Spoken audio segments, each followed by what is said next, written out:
শ্রী শ্রী শ্রী ঠাকুর মা এবং স্বামীজির আতুল চরণে প্রণাম জানিয়ে বলি, এই যে মনের তিনটা অবস্থা, পশুত্ব, মনুষ্যত্ব এবং দেবত্ব, এই পশুত্বের মধ্যে এমন অন্ধকার আছে, ঘন অন্ধকার, হিংসা, ক্রোধ, লোভ, মোহ, মদ, মাশ্চর্য, সব খারাপ গুণগুলো এখানে ডমিনেট করছে, রাজত্ব করছে। এইখানের মধ্যেই জন্ম নেওয়ার পরে এই থেকে যদি আমরা না কেটে যেতে পারি, তাহলে সেই পশুর সঙ্গে আমাদের কোনো তফাৎ নেই।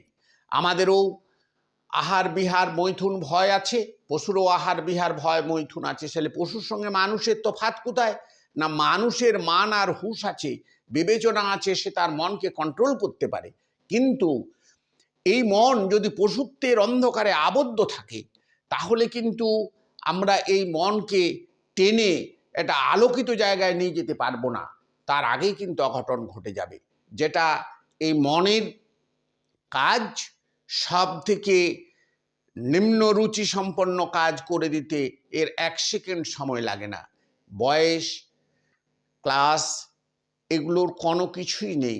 মহিলা, পুরুষ, মা, বোন, ভাই, এদের মধ্যে যে শ্রদ্ধাবোধ পরস্পরের প্রতি, সেই শ্রদ্ধাবোধ আস্তে আস্তে সমাজ হারাচ্ছে।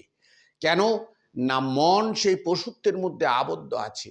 সে তো শুধু ইন্দ্রিয় সুখ এবং দেহ সুখ চায়, সে তো তার বাইরে বেরোতে পারে না।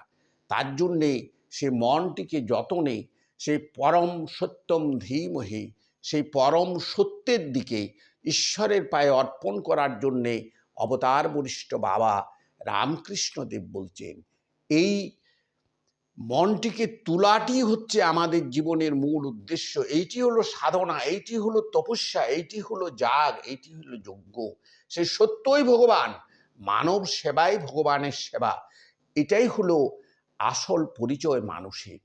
এর বাইরে বিশেষ কোনো কিছু অত পুরাণ পাঠ করে কিছুই হবে না, যদি সে মনকে আপগ্রেড করে, উন্নত করে, সেই সত্যের প্রতি নিষ্ঠাবান না হয়, সমাজের প্রতি নিষ্ঠাবান না হয়, নিজের প্রতি নিষ্ঠাবান না হয়, পারস্পরিক শ্রদ্ধার প্রতি নিষ্ঠাবান না হয়। নমস্কার, সবাই ভালো থাকবেন, সুস্থ থাকবেন, আনন্দে থাকবেন। নমস্কার।